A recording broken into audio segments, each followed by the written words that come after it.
saya menekankan dalam meningkatkan keterampilan peserta didik untuk bekerja sama, berani mempresentasikan hasil diskusi kelompok di depan kelas mengenai unsur-unsur interaksi cerpen dengan baik dan penuh percaya diri. Oke, baik Ibu. Jadi Ibu langsung melihat langsung anak-anak bagaimana anak-anak bisa bekerja sama, anak-anak bisa percaya diri menggunakan seperti itu. Ya. Oke, baik. Jadi dalam melaksanakan pembelajaran, untuk model pembelajaran yang akan Ibu gunakan, Jadi untuk model pembelajarannya itu saya akan menggunakan model pembelajaran problem based learning. oke. Jadi pembelajaran berbasis masalah ya, Bu ya. Ya. Yang pasti pada kegiatan belajar Ibu nanti akan melakukan singkat-singkat PDR. Iya betul Ibu. Baik. Untuk strategi Ibu, untuk strategi pembelajaran nanti Ibu mau pakai strategi apa? Jadi untuk strategi di sini saya akan mengedepankan pada pembelajaran berdiferensiasi, lebih ke diferensi proses dan konten. Saya akan memetakan peserta didik sesuai dengan gaya belajar peserta didik. Saya juga akan memberikan tugas yang berbeda pula kepada peserta didik. Ya, jadi memetakan sesuai dengan gaya belajar siswa ya. Iya. Oke. Bagaimana dengan media pembelajaran yang akan digunakan di dalam kelas? Jadi untuk media pembelajaran yang saya gunakan itu berupa LKPD, laptop, PowerPoint, LCD, dan tentunya pasti ada speaker. Oke. Ya. Untuk penilaiannya nanti bagaimana di dalam kelas ini? Untuk penilaiannya nanti saya akan menggunakan tes tulis dan saya juga akan melaksanakan penilaian sikap peserta. Jadi kita akan langsung ya. Untuk sasarannya kelasnya nanti Ibu akan pakai kelas apa? Untuk sasaran kelasnya nanti saya akan mengajar di kelas 9D. Baik Ibu. Untuk pelaksananya nanti Ibu akan melakukannya di hari apa? Saya akan melakukannya di hari Sabtu. Ya. Baik Ibu Mahe, pertanyaan dari saya cukup itu dulu. Saya hanya ingin tahu saja arah nanti kegiatan pembelajaran Bu, karena nanti saya amati juga berkaitan dengan Ibu juga. Jadi saya berharap nanti pada hari Sabtu dalam pelaksanaan observasi Ibu Mahe bisa melaksanakan kegiatan pembelajaran dengan maksimal sesuai dengan apa yang Ibu Mahe rencanakan. Mulai dari pembelajaran, strategi, model pembelajaran. Jadi saya berharap juga bisa teramati, bisa tercatat agar pembelajaran juga bisa termaksimalkan beserta Ibu juga. Setelah observasi nanti, kita juga akan melaksanakan atau melakukan pasca observasi. Baik Ibu, terima kasih untuk kesediaan hari ini. Kita akan bertemu di hari Sabtu ya Bu ya. Baik Ibu, sama-sama. Jadi baik kawan-kawan, demikian kegiatan pra observasi saya hari ini bersama rekan saya Ibu Mahelina Julianado SPD. Sampai jumpa di kegiatan observasi di hari Sabtu ya Bu ya. Terima kasih.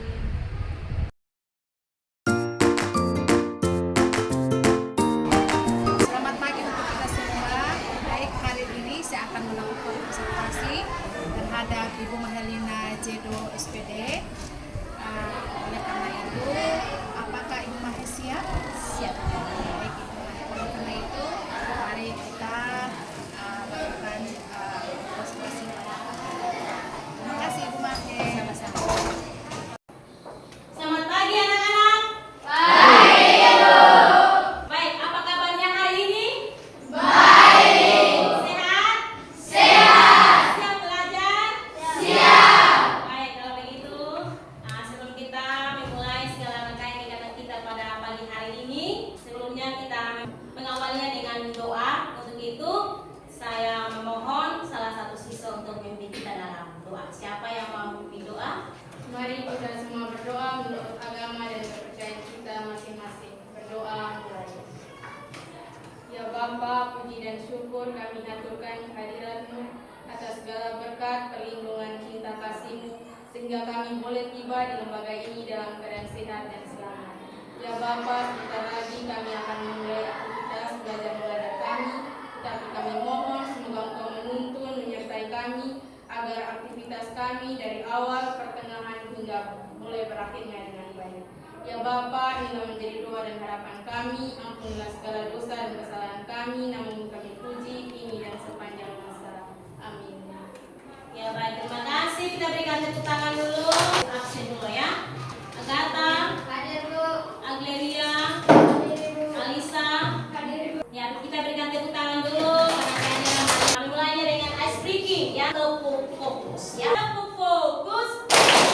Melihat, mendengar, mengingat, fokus. Ya. Oke, kita akan memulai pembelajaran kita saat ini. Namun sebelumnya coba anak-anak perhatikan ini gambar apa? Keunggulan buku cerpen. Ya, mantap semua. Kita beri tepuk tangan dulu. Ada pertanyaan tematik. Ya, maka pertanyaan yang pertama, apakah anak-anak sudah pernah membaca cerpen? Sudah. Sudah. Kalau begitu cerpen apa yang pernah kalian baca? Penagih hutang bersepeda kumbang. Penagih hutang bersepeda kumbang. Keren sekali ya cerpennya. Ada lagi yang membaca cerpen yang lain? Silakan. Cerpen persahabatan. Cerpen persahabatan. Apa kalian temukan dalam cerpen tersebut? Coba. Ada pelaku dalam cerita. Ada pelaku dalam cerita. Apakah ada yang lain lagi? Silakan. Terdapat pesan moral. Terdapat pesan moral. Masih ada lagi? Silakan. Ada waktu dan tempat. Ada waktu dan tujuan pembelajaran kita hari ini ada dua. Yang pertama adalah siswa dapat atau mampu mengidentifikasi unsur-unsur sebuah cerpen. Ya, itu yang pertama. Yang kedua adalah siswa mampu mengidentifikasi unsur-unsur intrinsik cerpen. Aku akan memutarkan sebuah video pembelajaran. Untuk itu diharapkan semuanya bisa memahami, bisa mendengar dengan baik, menyimak dengan baik. Teks cerita pendek atau cerpen merupakan sebuah cerita fiksi yang berbentuk pendek dan menggambarkan atau menceritakan tentang suatu kisah seseorang secara ringkas. Unsur pembangun cerpen terbagi atas dua, yaitu unsur intrinsik dan unsur ekstrinsik. Unsur intrinsik adalah unsur pembangun cerpen yang berasal dari dalam cerpen itu sendiri. Sedangkan unsur ekstrinsik adalah unsur pembangun cerpen yang berasal dari luar cerpen. Unsur intrinsik cerpen terdiri atas tema, tokoh, penokohan, latar, alur, gaya bahasa, sudut pandang, dan amanah. Tema merupakan ide atau pokok pikiran yang menjadi jiwa atau dasar cerita. Tokoh dan penokohan adalah salah satu bagian yang wajib ada dalam cerpen. Namun yang perlu diketahui, tokoh dan penokohan merupakan hal yang berbeda. Tokoh adalah pelaku atau orang yang terlibat dalam cerita, sedangkan penokohan adalah penentuan watak atau sifat tokoh yang ada dalam cerita.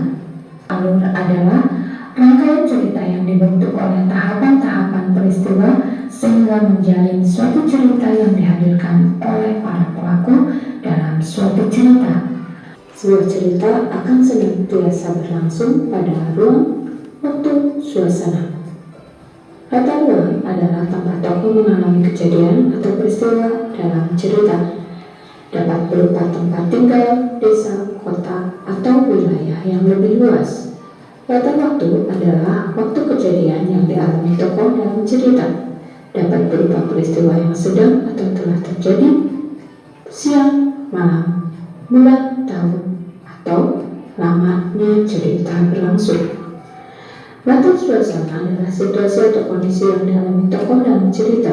Dapat berupa sikap, jalan pikiran, prasangka, maupun keadaan. Pandang pengarang merupakan visi atau tujuan pengarang yang dijamakkan dalam tokoh-tokoh yang diceritakannya.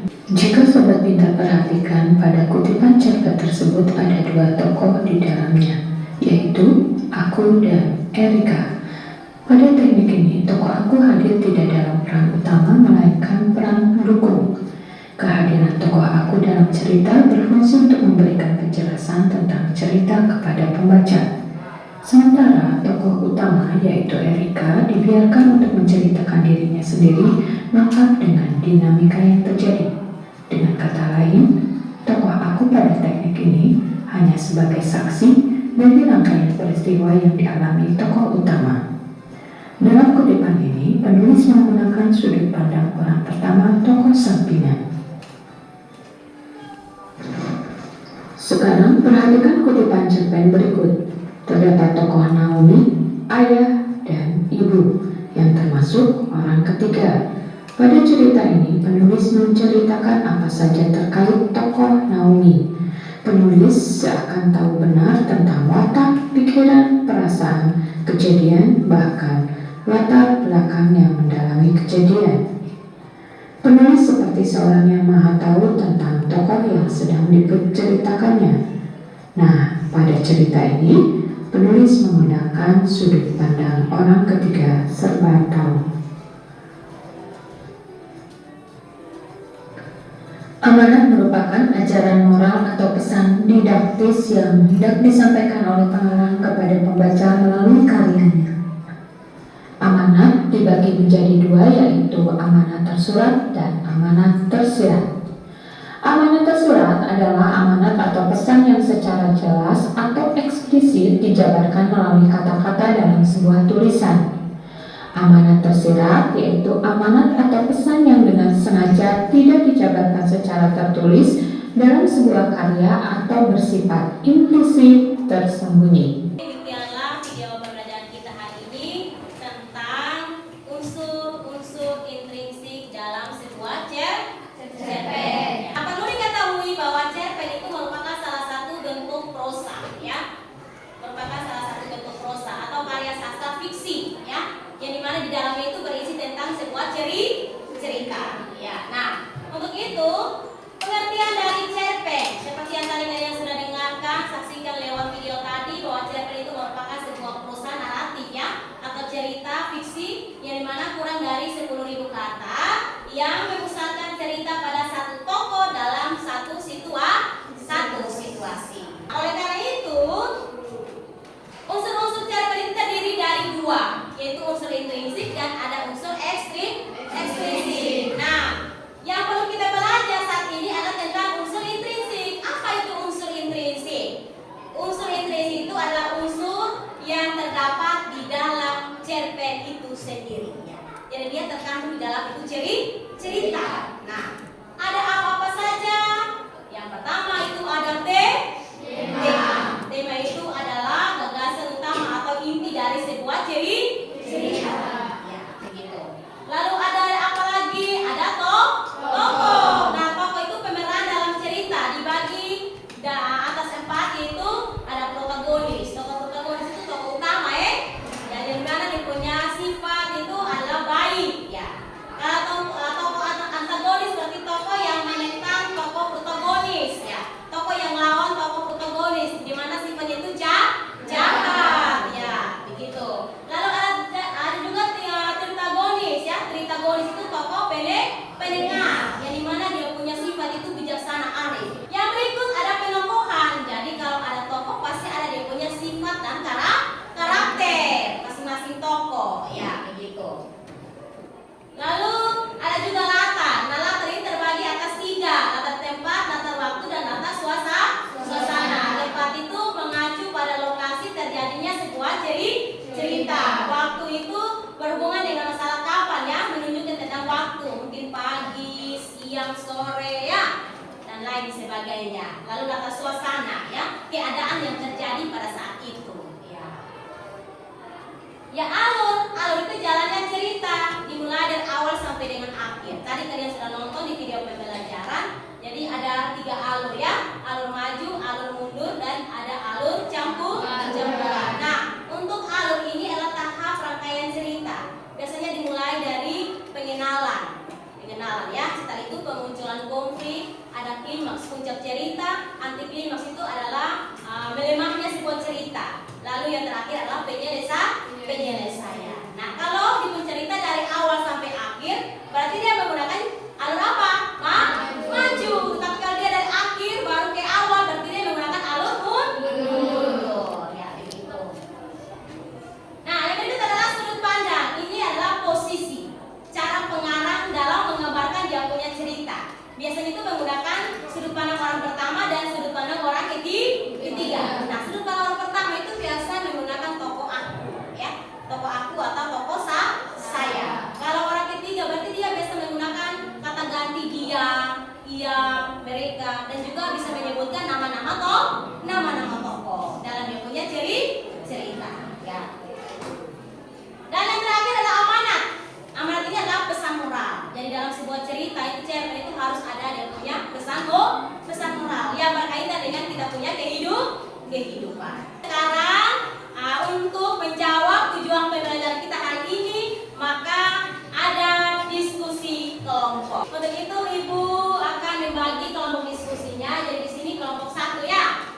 situ kelompok 2, di sini kelompok 3, lalu di situ kelompok 4, dan ini kelompok 5. Namun sebelumnya, Ibu berikan motivasi harapan bagi anak-anak. Dalam diskusi ini, Ibu akan memberikan sebuah lembar kerja peserta didik. Lalu ada juga tayangan sebuah video teks cerpen yang akan kalian nonton. Nah, di dalam LKPD juga sudah ada dia punya cerita. Jadi yang mau membaca bisa langsung membaca di teks, yang mau menonton dia punya video sudah ada juga Ibu tampilkan ya.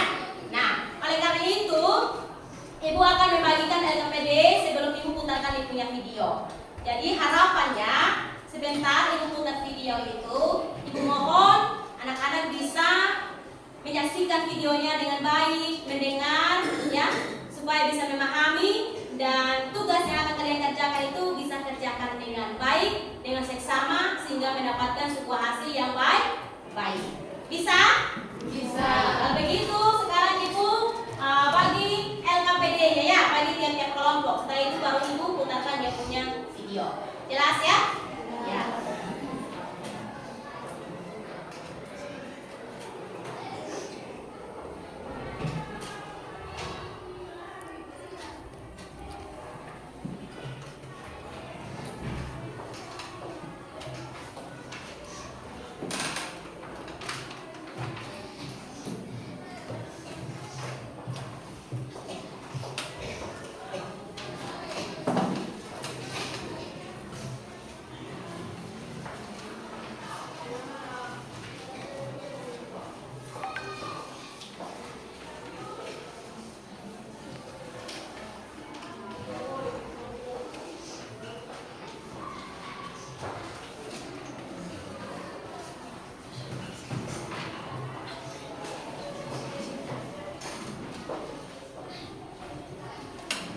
Setiap kelompok sudah ada dia punya LKPD? Sudah? Sudah. Oke, baik. Sekarang anak-anak mohon perhatiannya. Ibu akan putarkan video teks cerpennya. Nalia, karya Sundin Rada.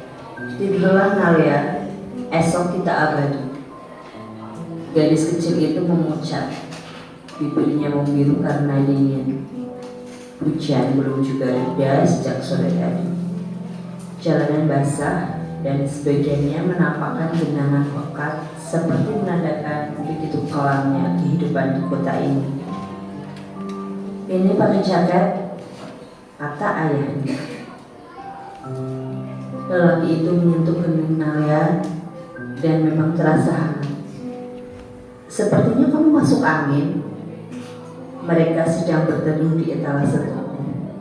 Kemilau basah pamulang jalan, papan laut, juga sorot mobil dan motor. Semua adalah cahaya yang menyelingi udara dingin di sekujur kota. Nalia masih berbaring di pangkuan lelaki itu. Ia berkeringat, membuat helai rambutnya menempel di dinding. Napasnya berat, matanya setengah terpejam. Lelaki itu tak bisa membayangkan perasaan anak gadisnya setelah segala kejadian yang mereka alami. Kios sederhana mereka diangkut petugas penertiban siang tadi. Siang itu, Nalia, maka keduanya pergi sambil sesekali menoleh pada petugas yang sibuk merobohkan kios-kios yang permanen itu. Nah, demikian tadi cerita tentang Demikian video tadi tentang cerpen apa? Nalia. Nalia. Nah, sekarang semuanya dalam bentuk kelompok diskusi ya. Ibu harapkan apa yang kalian sudah nonton tadi bisa kalian paham dengan benar dan bisa menyelesaikan tugas diskusi kalian pada saat ini ya. Untuk itu, di setiap kelompok itu ada beberapa personil. Untuk itu, Ibu harapkan setiap kelompok itu memilih 2 orang ya, 1 ketua, 1 sekretaris, yang lainnya adalah anggota. Sehingga sebentar setelah anak-anak menyelesaikan tugas diskusinya, itu masing-masing kelompok perwakilan 2 orang maju di depan untuk mempresentasikan hasil diskusinya tentang cerpen Nalia yang telah kalian nonton tadi. Jelas? Ya, Ibu harap semua kelompok bekerja sama dengan baik ya, penuh tanggung jawab untuk menyelesaikan tugas diskusinya pada saat ini. Oke, silakan kerja dan Ibu berikan kalian waktu 15 menit untuk menyelesaikan tugas diskusi yang ada. Paham? Paham. Ya, silakan bekerja dari sekarang.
mengenai unsur intrinsik cerpen Nalea yang pertama bagian tema.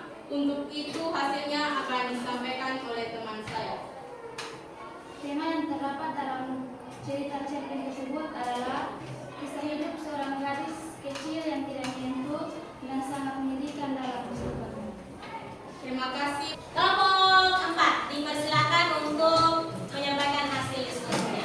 Baik, terima kasih atas kesempatan dan kami perwakilan yang besar untuk memberikan hasil diskusi kami mengenai unsur intrinsik cerpen berjudul Nalea bagian latar yang akan disampaikan oleh teman saya.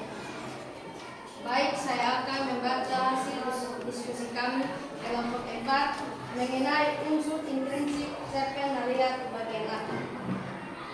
Latar dibagi menjadi 3, yaitu latar waktu, latar tempat, dan latar suasana. Pertama, latar waktu, siang hari, malam hari, dan sore hari. Yang kedua, latar tempat, etalase toko, pinggiran taman kota, dan kios kecil.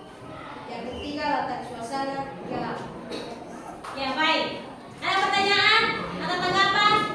Dari kelompok 5. Kita beri tepuk tangan dulu. Ada yang mau ditanyakan? Silakan pertanyaannya. Pertanyaan dari kelompok 5 adalah contoh latar waktu yang menunjukkan pada sore hari, siang hari, dan malam hari adalah buktikan dengan kalimat atau kata-kata. Ya, silakan. Kelompok 4. Semangat ya kelompok 4. Silakan menjelaskan kepada teman-teman. Mereka membutuhkan bukti atau data yang menunjukkan siang itu yang bagaimana, malam itu yang bagaimana. Silakan. Contoh siang hari, siang itu Nalia sedang duduk di pinggiran taman kota.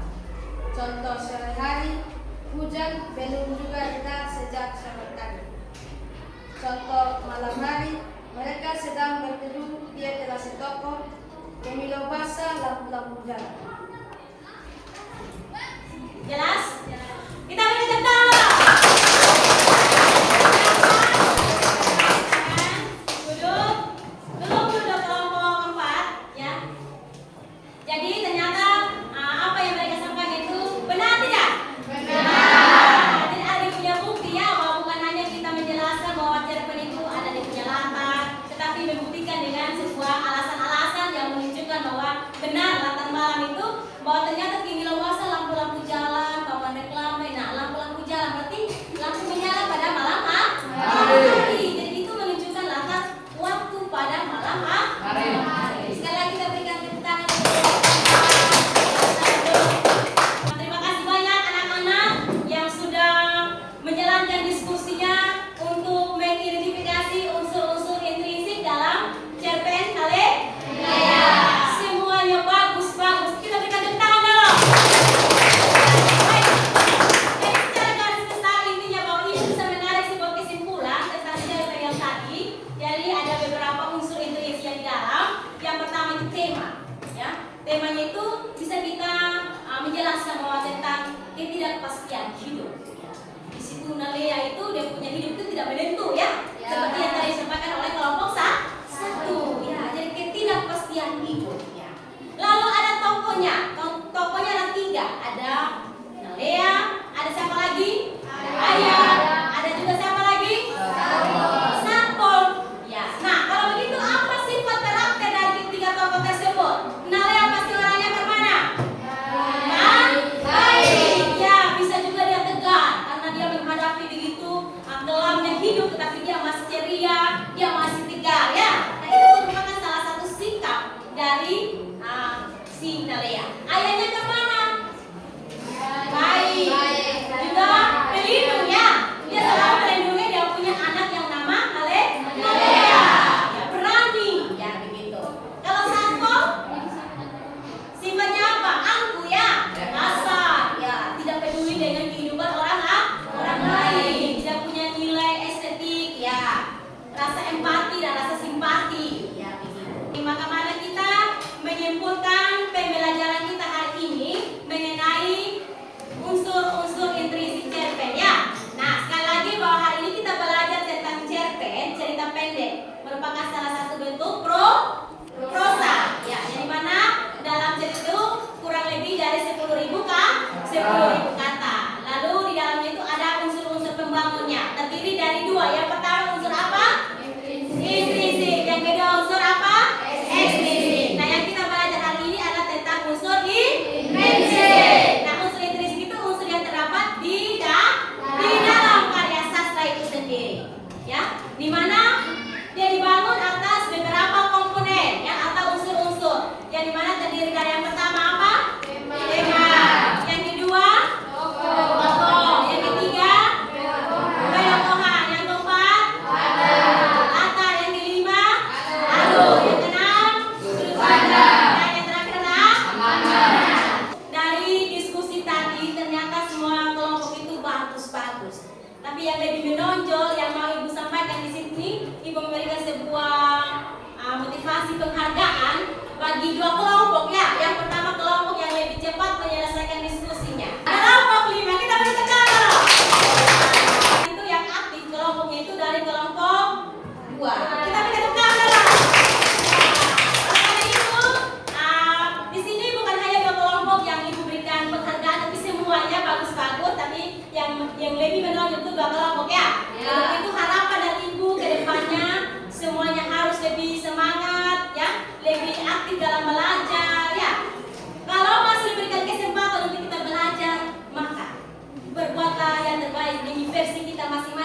dalam belajar itu. Kita harus aktif dalam belajar. Banyak orang di luar sana tidak bisa mendapatkan kesempatan untuk belajar. Oleh karena itu harapan dari ibu harus belajar dari sekarang, sehingga apa yang kita cita-citakan bisa tercapai dengan baik. Ya. Kita masuk dalam refleksi kita hari ini. Yang pertama, bagaimana perasaan Anda dalam belajar materi cerpen hari ini? Yang kedua, hal apa yang kalian peroleh setelah proses belajar kita hari ini? Ya, silakan. Senang ya. Senang. Ada yang lain? Ya, silakan. Seru. Ada yang lain lagi? Ya. Menyenangkan. Kita berikan tepuk tangan. Pertanyaan kedua, hal apa yang kalian peroleh setelah proses belajar kita hari ini? Ya, silakan. Dari proses belajar hari ini, saya bisa memahami dan mengerti lebih dalam materi cerpen. Iya. Masih ada lagi? Ya, silakan. Unsur interaksi cerpen. Masih ada lagi? Ya, silakan. Hari pembelajaran ini kita terus mengenal lebih dalam cerpen dan bisa mengidentifikasi fungsi-fungsi cerpen dengan baik.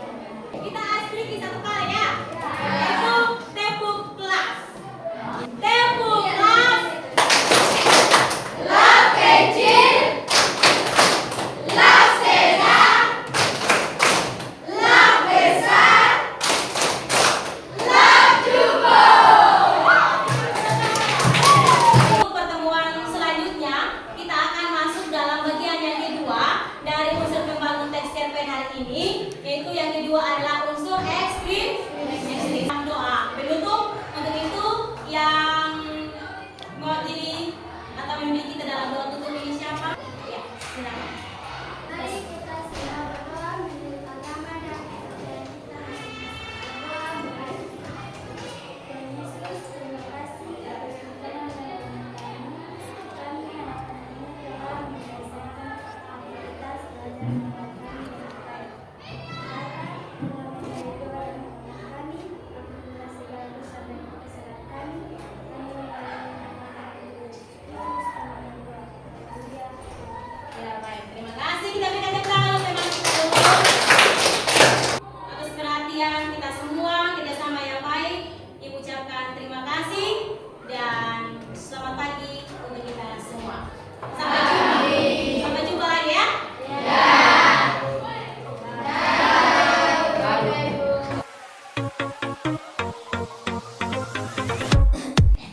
Salam, assalamualaikum warahmatullahi wabarakatuh, dan selamat siang untuk kita semua, khususnya guru penggerak. Berjumpa lagi dengan saya Dinci Aplunia Era SPDGR dari Kabupaten Rotendao, calon guru penggerak angkatan 11. Kali ini saya akan melakukan pasca observasi yang ditemani oleh teman guru saya, Mahilina Jumado SPD, dan didampingi oleh pengajar praktik saya, Ibu Esther Natalia Seran SPDGR. Hari ini kami akan melakukan percakapan pasca observasi yang dimana beberapa hari yang lalu kita sudah menyelesaikan atau melakukan observasi. Ya, kita langsung saja. Jadi baik, saya akan lakukan pasca observasi hari ini. Ya, selamat siang Ibu Mahe. Selamat siang juga Ibu Dince. Apa kabar hari ini? Puji Tuhan baik. Ya, puji Tuhan Ibu ya, kita masih diberikan kesempatan untuk bertemu pada hari ini ya. Oke, baik Ibu Mahe. Dalam percakapan pasca observasi hari ini, saya akan mengajukan beberapa pertanyaan. Ya, yang berkaitan dengan kegiatan pembelajaran yang Ibu sudah lakukan beberapa hari yang lalu, dengan tujuan itu untuk mengevaluasi sejauh mana kegiatan pembelajaran yang sudah Ibu lakukan pada beberapa hari yang lalu. Ya, jadi baik Ibu Maher, untuk pertanyaan yang pertama, bagaimana perasaan Ibu mengenai kegiatan observasi yang telah dilakukan pada beberapa hari yang lalu?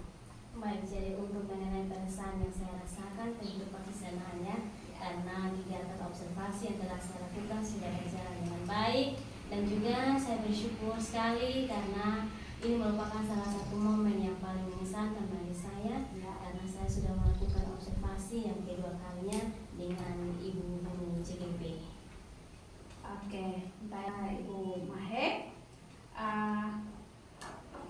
Dari pembelajaran yang Ibu sudah lakukan, ya, Ibu bisa ceritakan kembali area pengembangan yang Ibu sudah lakukan dalam pembelajaran di kelas, langkah-langkahnya atau tahapan-tahapan pembelajaran yang sudah Ibu lakukan. Kira-kira apa saja?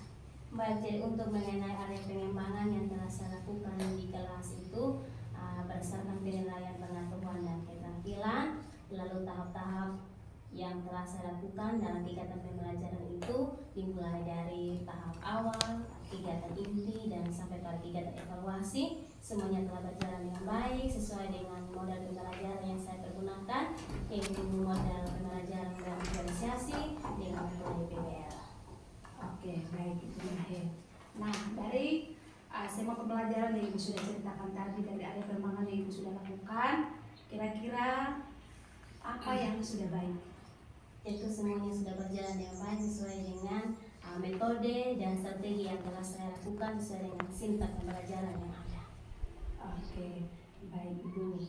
Ya, dari semua itu, menurut Ibu, apa yang masih kurang dalam proses pembelajaran tersebut? Kekurangan pasti ada dalam setiap pembelajaran. Untuk itu, dalam proses pembelajaran yang telah saya lakukan itu ada kekurangannya, yaitu pada saat diskusi kelompok, di mana saya telah melihat bahwa ada sebagian siswa yang di mana kurang aktif dalam melakukan diskusi kelompok yang ada. Oke, baik Ibu Mahe. Ya. Dari kekurangan tersebut, apa yang perlu diperbaiki? Pasti ada perbaikan. Jadi untuk itu melalui perbaikan yang ada, saya akan melakukan pendekatan dengan siswa yang tersebut sehingga saya mengetahui tentang kebutuhan karakteristik dari peserta didik itu di mana, sehingga mereka saya bisa tahu bahwa mereka punya kehidupan yang dimana membuat mereka tidak aktif dalam kegiatan pembelajaran itu. Oke, luar biasa Ibu Mahe. Kalau begitu, kira-kira ada tantangannya tidak dalam proses pembelajaran itu? Tantangannya itu mengenai tentang waktu ya. Pada saat proses pembelajaran dalam observasi ini kita mulainya dengan 2 jam pelajaran. Jadi mungkin bisa ke depannya itu bisa dilakukan sampai 3 jam pelajaran karena pada saat pembelajaran itu saya menggunakan video pembelajaran. Jadi mungkin pada saat persiapan itu pasti membutuhkan waktu yang banyak dalam menyiapkan proyektor yang ada, sehingga membutuhkan waktu yang lama, sehingga itulah tantangan yang perlu saya hadapi dalam proses pembelajaran. Oke, luar biasa. Dari semua yang Ibu Mahe sampaikan tadi, kira-kira bagaimana cara mengatasi tantangan yang dihadapi oleh Ibu Mahe? Baik, jadi untuk mengatasi setiap tantangan yang ada itu, saya akan memanfaatkan waktu yang tepat agar tidak menyita waktu dengan sia-sia. Oke, luar biasa Ibu Mahe. Dari apa yang sudah Ibu Mahe sampaikan tadi, cara mengatasi tantangan yang ada, luar biasa. Ya, terus dari kegiatan kita hari ini, apa yang dapat Ibu Mahe simpulkan? Jadi baik untuk menyimpulkan tentang proses dari pasca observasi kita saat ini, saya tahu bahwa dalam proses pembelajaran saya lakukan itu ada kekurangannya dan juga ada tantangan yang saya hadapi dan bagaimana sehingga caranya supaya saya bisa mengatasi tersebut serta saya dapat melakukan semuanya itu tepat pada waktunya. Oke, luar biasa Ibu Mahe. Jadi hari ini luar biasa yang disampaikan oleh Ibu Mahe. Saya doakan semua kedepannya rencana Ibu dalam memperbaiki semuanya itu bisa berjalan dengan baik ya. Terima kasih Ibu Mahe untuk hari ini, sangat luar biasa. Ya, jadi sampai di sini percakapan observasi kita hari ini. Terima kasih Ibu Mahe dan sampai jumpa. Sama-sama Ibu. Ya, selamat siang. Selamat siang juga.